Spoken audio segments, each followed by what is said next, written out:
Hörðu, þá er eitt eftir að gera. Það er að við viljum hafa kannski aðeins fleiri en einn open. Við viljum fyrst spawni frá okkur stað. Þannig að við skulum bara búa hérna til tóman hlut og látum þetta heita bara spawn location 1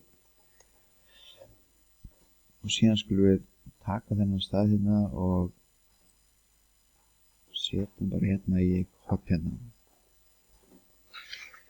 Ok, síðan tökum við forritina sem heitir spawn enemies, drögum það á spawn locationið og við sjáum að þegar við opnum þetta forrit spawn enemies þá er spawn time, þetta bara fyrir tímabilið milli þess að aðeins spawnast og síðan hvað á að spawnast og við viljum að þessi enemy spawnist alltaf. Þannig að við viljum taka enemy, draga hann inn í prefab mappunum okkar og síðan viljum við draga prefabið hérna inn í. Skulum við sjá hvort það virki.